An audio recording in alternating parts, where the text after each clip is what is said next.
Hey, what's happening? What's going on, people? We are back again. We're in the same location we were the last time because, the shed is still hot, but studio. This is going to be different from normal, which seems to be the theme. It's like the last 3 episodes. But, basically, Dad has some Bible stories that I'm gonna read, and then he's gonna go over his insight on it, and that's gonna be the whole show. So make sure you watch from here to the end to really get the broad understanding of it. So he's gonna do more talking in this episode probably than in all other episodes combined. Hopefully. Well, yeah, hopefully. I ain't been here in a while. Yeah. I've been gone. I finally come back, and I come back with a word. Yes. So we're gonna jump straight into it. What we want to do is we're going to go through some Bible stories. 3 of them. And we're going to start with Luke 15:11-23. This is the story about the prodigal son. I got a good reading voice. You know what I mean? So, Luke chapter 15, verses 11 through 24. And it says, And he said, a certain man had 2 sons, and the younger of them said to his father, Father, give me the portion of goods that falleth to me. And he divided unto them his living. And not many days after, the younger son gathered all together, and took his journey into a far country, and there wasted his substance with riotous living. And when he spent all, there arose a mighty famine in that land, and he began to be in want. This must be like King James, isn't it? And he went and joined himself to a citizen of that country, and he sent him into his fields to feed swine. And he would fain have filled his belly with the husk that the swine did not eat, and no man gave unto him. And when he came to himself, he said, How many hired servants of my father's have bread enough and to spare, and I perish with hunger? I will arise and go to my father, and I will say unto him, Father, I have sinned against heaven and before thee, and am no more worthy to be called thy son. Make me as one of thy hired servants. And he arose and came to his father.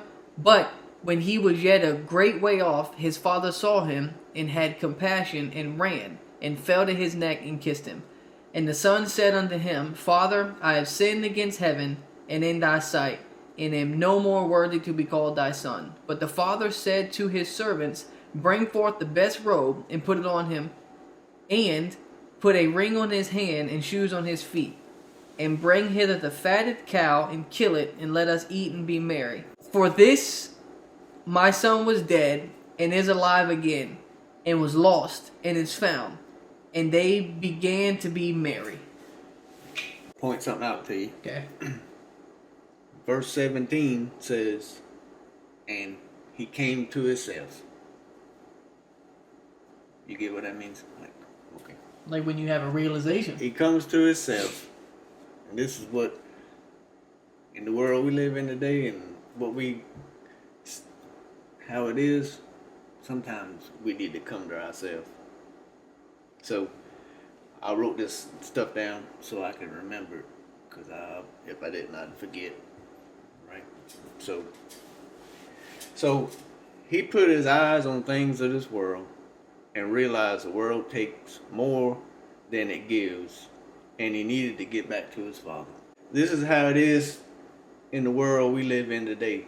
We chase after things that lead us down paths that looks to be the path to take until we get to the end, and we wasted our life on false comfort. So I noted Matthew 7:13-14 to go with, that leads us down a path that looks to be a path until we get to the end, and we wasted our life on false comfort. Matthew chapter 7 verses 13 through 14.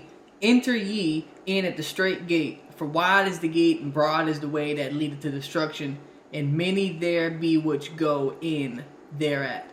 Because straight is the gate and narrow is the way which leadeth unto life, and few there be that find it. So when I say wasted on false comfort, okay, sinful desire will take more than it gives. Drugs and alcohol will give, but it will take more than it gives.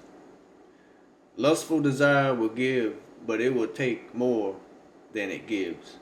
In this time we live in, we have so much pulling us this way, that way, so much that leads us astray. Social media, influencers, celebrities, and so-called preachers and so-called Christians. Right? So, the so-called who will lead you astray with false teachings. And I wrote 2 Timothy 4:3-5. For the time will come when they will not endure sound doctrine, but after their own lusts shall they heap to themselves teachers, having itching ears, and they shall turn away their ears from the truth, and shall be turned unto fables. Yeah. So this is what I mean by people will lead you astray with false teachings. See, the devil's design and plan is to have people that to teach you false things so you won't come to the truth of what certain things mean. You know? Yeah, they do that a lot. For example, I won't get into the example, but there's a once saved, always saved stuff that goes around. But it's more than what some people say. Some people say you can continue living the life you live. All you gotta do is repeat after me something, and then you're saved from there on. So it don't matter what you do. There's more to that story than just that. Because when you listen to a lot of YouTube or whatever influencers, they'll go to this once saved, always saved, and they'll prove to you all this, but you never hear one of them encourage you not to sin. You never hear them say, don't sin or not to sin. They always try to prove the point that you can sin. So if your heart is truly falling out to God, and you reading this to them, and you have a good point, why don't you encourage them people not to sin? You never hear them say it. You try to prove that you can sin, and you can still be saved. But that's another. Saved, once saved, always saved can be a whole new show if you want it to be, right? So, but I encourage you to put your focus on God. If you have things that pull you astray from God, or people, or past sinful desires, or just past, come to yourself, come back to God, come back to the Father, and stop lingering. Sometimes we linger too long and we get pulled back into the bad habits. We get pulled back to a life we left. Alright? So you know what I mean by lingering? Yeah. Say like I can use myself as an example, but say you lived a lifestyle that wasn't a godly lifestyle, that wasn't pleasing to God, and I'm not gonna go in details of what people do or whatever, but you lived a certain way, and you had certain friends, and those certain friends, y'all lived that life together amongst each other. So you decide you give your life to the Lord, right? So you come to God, but you still have that old life. You still have those old friends. So God is drawing you to Him, and you have friends that you used to hang around, and a lifestyle that you used to live. So It's like God's here, this lifestyle's here, and you know you want to go to God, but you're sitting right here and you're lingering, and the longer you linger, the more it could pull you back in the lifestyle that you used to. I'm not saying to give up on your friends because you're supposed to love people, but when you come to God, they'll see that you ain't who you used to be. Mm-hmm. But I'm just saying there's friends you used to hang around, there's lifestyle you used to, and so you linger, and it causes you to slip back into that lifestyle that you came out of. Plus, if your friends see you changing and they're not trying to encourage you to be better, they're actually trying to call you to come back to that old lifestyle, to be honest, I mean, at that point, to me, it's do I choose God or do I choose these friends? I'm not choosing the friends. So and you really don't have no reason, like, go after God. Go to him. Don't look back, because you know there's a Bible story about Lot, and they told him don't look back, and Lot's wife looked back, and what happened to her? See, so go towards God, listen to that voice. You get right, you know to live right, you know to do right. Don't linger, right? Mm-hmm. So I get from this is turn around and head back towards the Father, and head down the path that He has set before you. Okay, so that's for that. So then I move on to the next story in the Bible, and it's Matthew 14, 22 to 32. Matthew chapter 14, verses 22 to 32. What I'm doing is I'm putting these together. As I always say, I'm going somewhere. Right. The microphone about to go somewhere too. And straightway, Jesus constrained his disciples to get into the ship and to go before him unto the other side, while he sent the multitudes away. And when he had sent the multitudes away, he went up to the mountain apart to pray. And when the evening is come, he was there alone. But the ship was now in the midst of the sea, tossed with waves, for the wind was contrary. And in the fourth watch of the night, Jesus went unto them walking on the sea. And when the disciples saw him walking on the sea, they were troubled, saying, It is a spirit, and they cried out of fear. But straightway Jesus spake unto them, saying, Be of good cheer, it is I, do not be afraid. And Peter answered him and said, Lord, if it be thou, bid me come unto thee on the water. And he said, Come. And when Peter was come down out of the ship, he walked on the water to go to Jesus. And when he saw the wind boisterous, he was afraid, and beginning to sink, he cried, saying, Lord, save me. And immediately Jesus stretched forth his hand and caught him, and said unto him, O thou of little faith, wherefore didst thou doubt? And when they were come unto the ship, the wind ceased. So this is talking about Peter. So Peter wanted to come to Jesus, and while he had his focus in mind and heart on Jesus, he was moving towards Jesus. He was moving forward. He took his eyes off of Jesus and was distracted by what was going on around him. And he began to sink into his surroundings. That's what I see when Peter sinks into the water. The word surroundings come to my mind. So, and this is how it is with us today. We get distracted by our surroundings, and we start to sink in our surroundings. We start focusing on everything but Jesus. We need to put our focus back on Jesus. We have to have faith in Him and not faith in ourselves. I wrote Proverbs 3:5-6. Trust in the Lord with all thy heart, and lean not unto thy own understanding. In all thy ways acknowledge him, and he shall direct thy paths.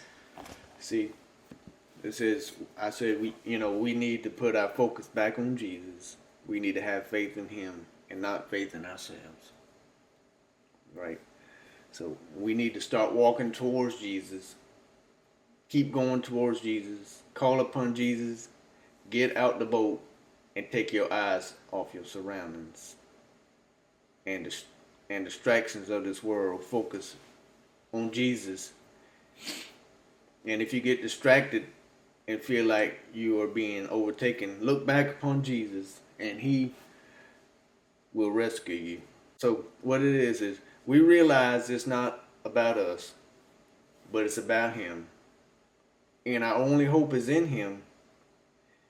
It's through him we can walk on the water in the first place. Look back to Jesus. So out of the story, Peter is the only one wanted to get out of the boat. Mm-hmm. The disciples in the boat, they didn't recognize Jesus. The reason I say this is because they got afraid and they saw somebody walking out in the water. They thought it was a spirit. But Jesus called upon him. Peter called upon him. They didn't recognize him, but Peter saw him, and Peter wanted to get closer so he can know it was his Savior. They didn't recognize Jesus, but Peter was the only one that got out the boat, and he wanted to come to Jesus because he wanted to get closer to his Savior, so he could see who his Savior, if that was his Savior or not. You got anything to add to that or what? It seems like it's really easy to fall away nowadays. Because, you mentioned it earlier, social media and... But the amount of stuff that I see just scrolling on... Because some of my job is in the shop, and some of my job is in the office. So when I'm in the office, I just have stuff playing in the background. The amount of stuff on YouTube, you'll look at it and they'll say... The craziest thing, people really hate God and they hate Jesus, and then they claim that they don't believe in it, but then at the same time they'll try to say it until they're blue in the face that it doesn't exist, and it takes up almost all their time trying to disprove it and stuff. So people are very passionate about us not being passionate. It's just kind of crazy. So even sometimes for me, if I hear somebody saying something, it shakes me a little bit, but then I realize, I'm going to let this one person saying this or trying to distract me from the truth shake my foundation, when I can literally look in this book and this thing attests to itself. So don't be easily deceived by people trying to steer you wrong. Even with the Bible, don't be easily deceived by people trying to teach you stuff from the Bible and make it sound good. Read it for yourself. You study it for yourself. You'll figure out the truth. Did I go off script? Yeah, no, it's good. Just hold on. I know it's. I'm getting somewhere with all this. What is that, Luke? So it's Luke 2. Chapter 2? Luke chapter 2, 41 through 48. Luke chapter 2, 41 through 48. Yeah.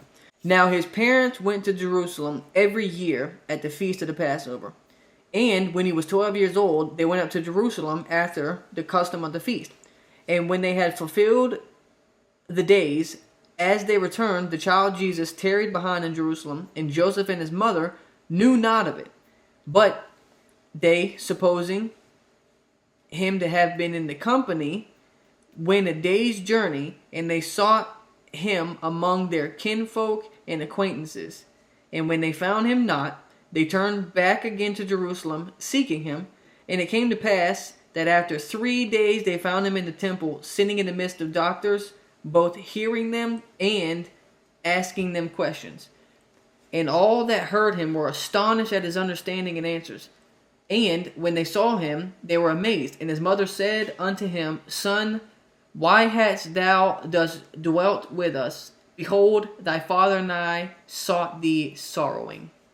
So this is about where they went and they were headed. So as Mary and Joseph starts to return back home, Jesus tarried behind in Jerusalem, and they knew not of it. So they didn't know he stayed behind, right? Which, for anybody who thinks that's strange, these people did not go by, it wasn't just Mary, Joseph, and Jesus. Like, this is a day's worth of travel, if not more. So they all did this as a multitude of big, large groups.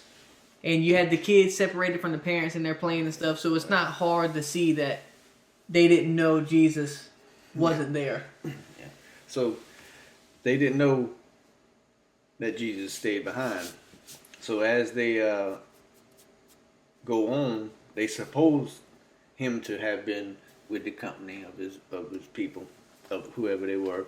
So they sought him amongst the kinfolk and acquaintance. And when they found him not, they turned back again to Jerusalem, seeking him. They turned back.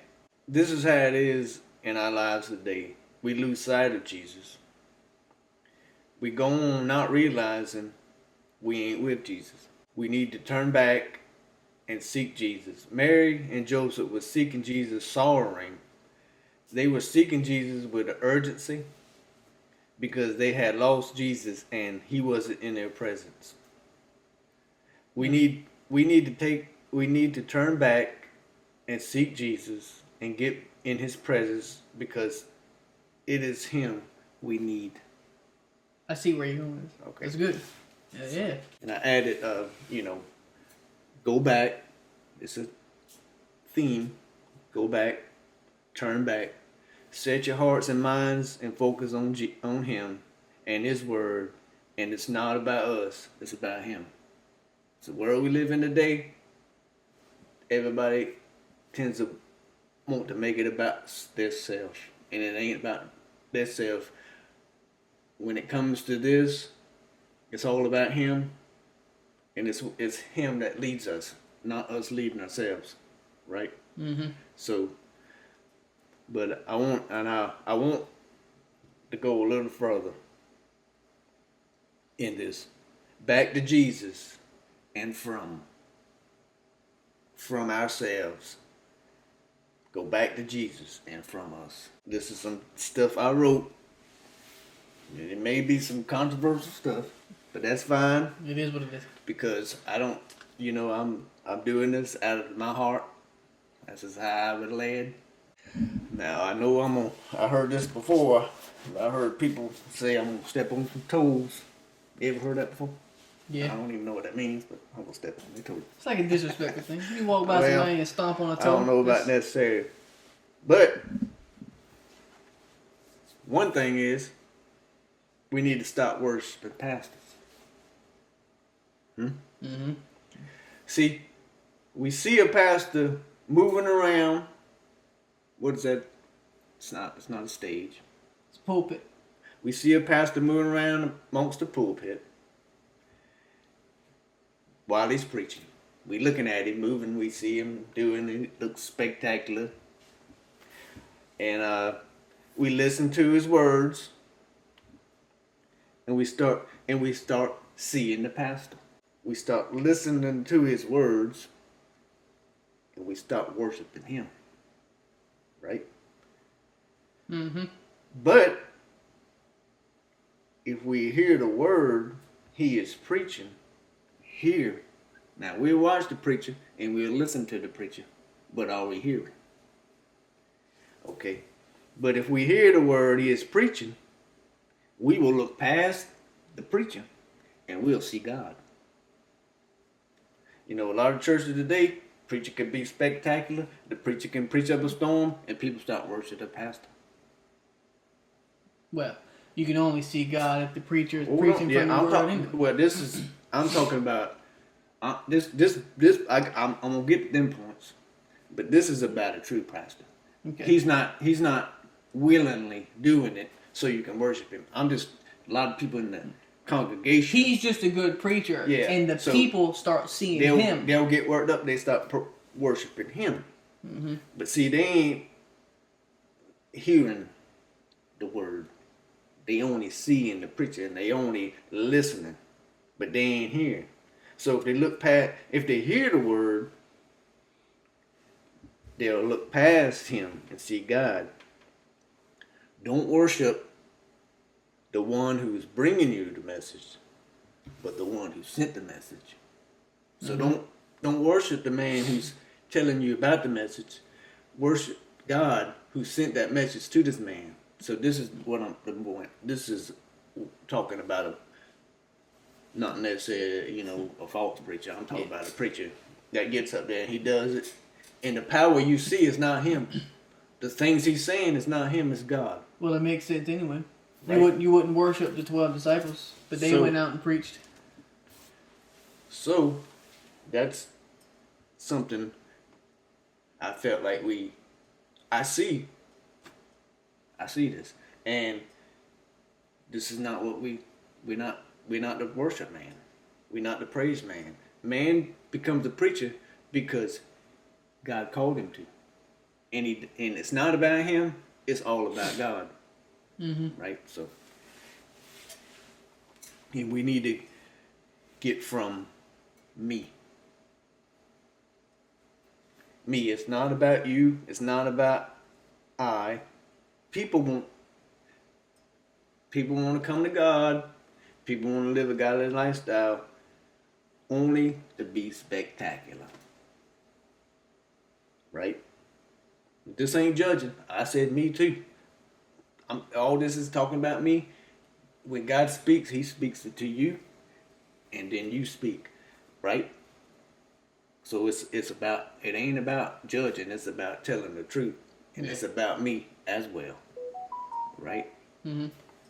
So a lot of times people want to be preachers so they can be spectacular. Look at me. I'm preaching up a stall. I say all kind of spectacular things. So they want to be lights on, microphone, spectacular. speakerphones. People want to be prophets so people can look at you and look what he's prophesying. Look at him. Mm-hmm. Look how spectacular he is. Right? That's why people want. Right? People want to cast out demons and they want to lay hands on people and heal them for acknowledgement. For themselves. This is what people seek instead of seeking God first. You know who comes to mind when you say that? Benny Hinn. I'm not getting into all that. I can go down a list of people, but some people might cry. But it's gonna be real, because you got to be real when they're talking about the Lord. You can't be no. Who gives other people the authority to tell other people they can't speak the true word of God? So cast out demons, and they want to lay hands on people so people can acknowledge them and praise them. Oh, look what he's doing. Look what he's doing. If I'm a man of God and I'm doing what God wants me to do, and I'm a great preacher, don't pat me on my back. Mm-hmm. It's about him, it ain't about me. God can't use people full of pride. That's why you don't see some of the stuff you see from the men of old in these Bible. They perform miracles, the disciples perform miracles. Because they came to God with humility. It wasn't about pride. It wasn't about, look at me, look at what I'm doing. And the proof is, it wasn't about them. You want to know why? Because they died for Jesus. All was crucified. All were put to death, only but one. Right? Mm-hmm. So they died for Jesus, right? So look to God, and this is what you come to God and say, God, here I am. I give myself to you. Use me how you want to use me. It's not about me. It's about him. That's how you come to God. So, and a lot of people, everybody wants the gifts, but nobody wants the fruits. You get that? They want to perform all these miracles, and they want all this spectacular stuff, but they don't want the fruits of God, of how to live as a godly person. Mm-hmm. But they want to be spectacular, and look at me. This world we live in, and everybody wants to be spectacular. It's basically they want the benefit without the because actual work. You can look at a lot of YouTube. I'm gonna get that. A lot of the YouTube pastors, you see these pastors on YouTube. I call them celebrity preachers. We'll get to that. So, another thing is celebrity preachers and false preachers. There's another thing. Who's in it? They in it for fame. They in it for riches. They will say the most ridiculous things and do the most ridiculous things and just let anything go in their so-called churches today. Mm-hmm. Right? Because it's all about fame. It's all about being a celebrity. Self-righteous. People start worshiping these preachers. And a lot of times you see these preachers are false preachers and they do wrong. And the people love these people so much, when they do wrong, they don't even see it. They just let anything go in their churches, so-called churches. They turn it into a circus full of entertainment. Just to get members, to get more money. There's a slogan, more members, more money. Mm-hmm. Then they say they don't get money from the people. They get money from selling their books, as if that makes it better. Now, if you're a false preacher, if you're a false teacher, and you selling your books to people, you trying to say it makes it better because you ain't getting money. You actually are getting money from the people because you selling your books to get rich, and you ain't doing it because you ain't doing it for people. You ain't doing it for souls. You're doing it for money. Well, I can see the difference. Just I'm talking about in the sense of like a true man write book, sell a book, but I'm talking about the ones that's false. I'm talking about these celebrity preachers where they fill the book with false doctrine. They try to make. You know what it is. So we ain't calling out the preachers because I can call out several preachers. Well, you know, they'll be like you're judging the preacher. I see the preacher. I see his fruits. Well. We talked about this in the past. Saying that Christians can't judge is not true because we're called to judge righteously. I don't know if anybody knows who Paul is, but he corrected some churches. You know, just read Acts, read Corinthians. You'll see what I mean.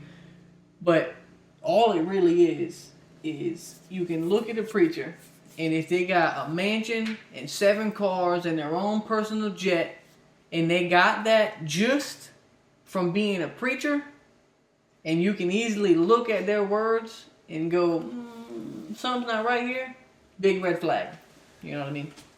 That's not saying if you have a lot of money, you're a false teacher. But having money don't mean... It just so happens that a lot of these false teachers have a lot of money. You can be a rich man of God, and you can be a poor man of God. Yeah, right. That's right. But, so, what I say is stop following these false preachers. Seek God, know His Word, and get to know God. And when you get to know Him, you'll know they ain't of Him. Right? Mm-hmm. You know, I was riding along. Now, this ain't every church, but this came to my mind. I was riding, I seen words. It says, everyone's welcome. You ride by churches here and there, and it says, you see all these preachers, and they always say everyone's welcome. But my question is, why is everyone welcome to your church? Is everyone welcome to your church because you want members to fill the seat and you want more money revenue coming in and more money coming in your pocket? Or you want everyone is welcome because you want people to come in and receive Jesus Christ and further themselves in Jesus Christ? That's a good question. Why is everyone welcome? A lot of people, everyone's welcome, and it don't matter, and they want numbers, and they want money, and they don't really care how you come in, and they don't really care how you go. When everybody's welcome, how they leave when they come. It should be your main focus. Not to tell them what to do, but to lead them in the truth and help them find Jesus Christ. So when they welcome to come, when they leave, they leave a different person. Right? That's everyone's welcome. I just thought about our road and I saw a church and the sign said that, and that's what I thought about that. So, and get back to what you said something about churches. But if you look on YouTube, you look across all these churches, right? You see all the stuff they let go on in their churches. It looks like nothing but entertainment. Mm-hmm. It looks like nothing but entertainment. Straight through. They do the ridiculous. They do all kind of. It's like a circus sometimes on some of these. That's not what God's house is intended for. These people don't really care. When you need entertainment to bring people in, entertainment don't sustain you.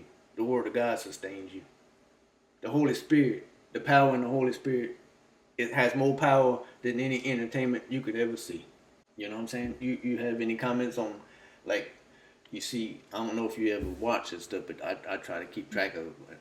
People have, these preachers, they have worldly music. They have club music in their churches. They playing club music in their churches.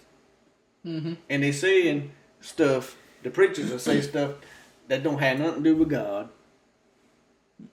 Yeah. And it's just, I just don't understand how. What it really is? What it really boils down to is, we'll just look at America, because you could do it worldwide, but we'll look at America. A big percent of America is religious. Can I pause you for a second? What comes to me is America. Because I live in America. I don't know what it does in another world. But I see what goes on in America. I see what's happening to the American church. I see what's happening to the American Christianity. I see what it's doing. And this is all but the trick of the devil. You can go ahead and finish. Yeah, I mean, you got a point.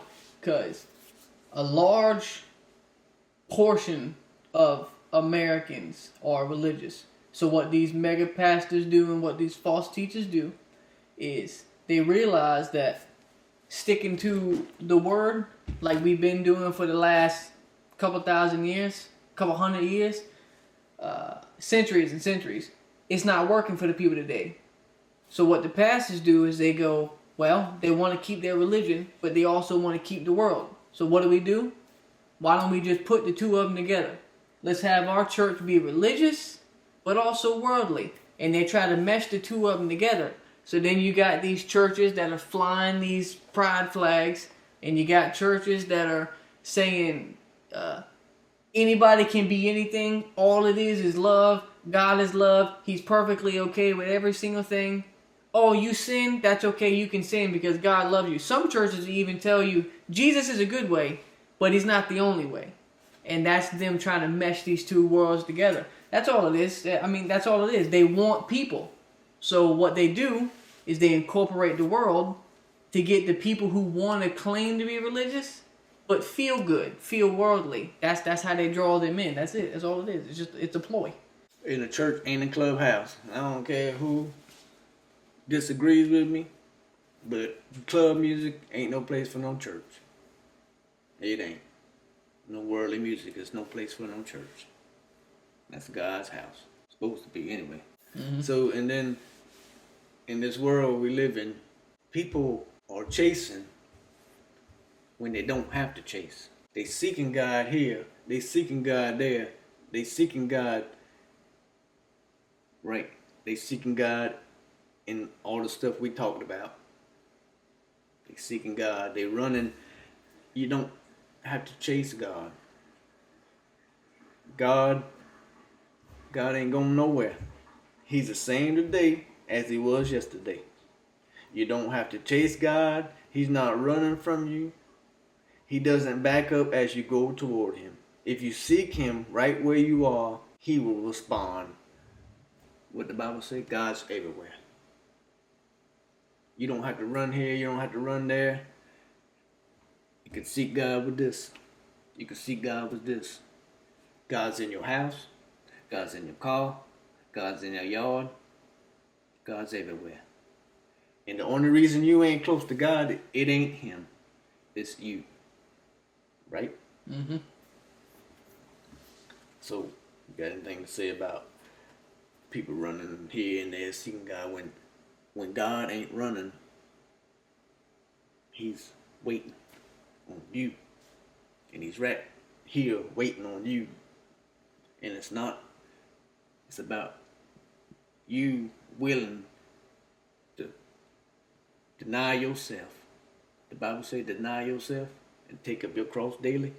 The Bible clearly states deny yourself every day. Mm-hmm. And if anybody thinks that if you live a lifestyle and you don't want to walk away from it, you won't, because you don't want to. If you live a lifestyle, when you look at the Word and you look at Jesus and you truly want to follow Him, it doesn't matter what lifestyle. It doesn't matter if you're an adulterer, if you're a homosexual, if you're a drunkard, a blasphemer. The amount of videos I've seen of people in all of those categories testifying that they're a new creature today than they used to be. The old person in them is dead, and they're a new creature in Christ. They live the exact same lives as a majority of people who've had problems and going through hardships. So it's really just like he said, you don't got to run to any one specific spot. Like when Jesus was talking to the Samaritan woman, you don't have to be on the mountain, you don't have to be on the hilltop to worship God, right? You can be anywhere. You don't have to be behind the veil. You can be anywhere and get right with the Lord. You don't got to run from Him. But as long he will chase you, but He's not going to run away from you, you know. But you're the one who's doing the running. I'm gonna get to something here, and I know in this world, some people. Now I believe God speaks to you, still. I mean, He speaks to you through your word. This is Him speaking His word, but God can speak to you. I'm not talking about some people say some off the wall stuff, and I'm like, I don't know if God told you that, Mm-hmm. but God do speak to you. And one day I was sitting and I was thinking about, getting with Jesus, like getting close to Jesus and doing right. So I was sitting somewhere, and you know how sometimes you say you see stuff, but you don't see it, but it's coming to your mind. Mm-hmm. You're not seeing it with your eyes, you're seeing it with Your thoughts. you're seeing it, right? Mm-hmm. So this thing, it came to me that I was standing. Okay, it was Jesus. Now you don't get pricked out, son, or don't. No, I'm don't not. Think I'm not. Just I'm trying to get to this point here now. I was in a place. I was right here, and it was Jesus, right? So, as long as I had my eyes on Jesus, I'm okay. I'm okay. I see Jesus, right? And then I'm here, and then I look this way, and I see all the worldly stuff. I see all my past. I see all my sins. I see all my wrongs. I see everything. I see the lifestyle I used to be in, and I look back to Jesus. Then I look back to the world, and I stop moving this way. I look back to Jesus, I'm okay. I stop moving back to this way. And I glance back at Jesus, and then I look back to this way. And I keep going, and as I keep going, I barely look back to Jesus. And I keep going, and I keep going, and I don't look back to Jesus. And I don't recognize Jesus. I'm so far off from Jesus. I'm so far out here, and I see somebody, but I don't recognize who this is. The world has got my attention. I lost my Savior. I know some people might seem controversial, and they might try to go to scriptures, But I lost. I didn't even recognize him. So then I come to a point that I don't even see Jesus no more. So what I see is a voice says, speak, turn around and head back. I turn around and I head back. And you got to brush the worldly desires out your way. You got to brush alcohol out your way. You got to brush the lustful desires out your way. You got to brush the sinful friends you used to hang around in the clubs you used to go to, and you got to work yourself back. Work yourself back and get back to your Savior. The closer you get to Jesus, the more you see him. From him, you don't see him. And the closer you get to him, the more and more he gets clearer. Mm-hmm. And to the point when you get back to Jesus, you get back to the only one that can save you, the only one that means anything. So you got to go back. And my point of this is, all this stuff that goes on, you see that's going on, stop focusing on that. Focus on Jesus. He is the only way to God. Get back to him. Quit looking back at your world that you came out of. Don't go back. Turn around and go back to Jesus. Mm-hmm. So this is what came to my mind. This is what came to my thought. And this is why I put this stuff together. Because it ain't about all this stuff. It's about him. Put him first. If you put him first, he will lead you and guide you where you need to go. Stop focusing on everything else. If God call you to be a preacher, he'll have you be a preacher. If he wants you to be a prophet, he'll have you to be a prophet. But you do it, it's not about you, it's all about him. And that's my point, is turn back to Jesus. Because he's the only answer. Nothing else matters. That's my point to share. All right. Yeah, I like that. To be honest with you, having like those multiple stories, it does have the same tone. You know, you go through, you lose sight, you turn around and you go back and you find ultimately the one that you had been searching for, even when you didn't really realize it. Like the prodigal son, he didn't really realize what he lost until he was face down in the mud, literally.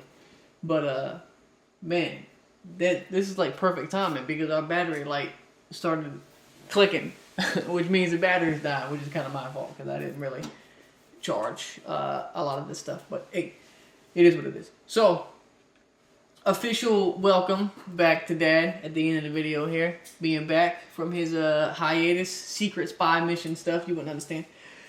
And yeah, that's it. That's all you got. All right. I think that was pretty good. I don't know. You let us know. You let us know in the comments how you feel about it. Even if you disagree, that's okay. Like I always say, disagreement doesn't have to be volatile. It can just be disagreement. Okay? But we're going to see you next time. And yeah, hopefully we'll make improvements as the show goes on. I know we keep talking about that, but this thing takes time and money. All right? We got a lot of one, not a lot of the other. I'll let you figure that out. So, thank you for watching. Appreciate you. And we'll see you next week or next time, whichever comes first.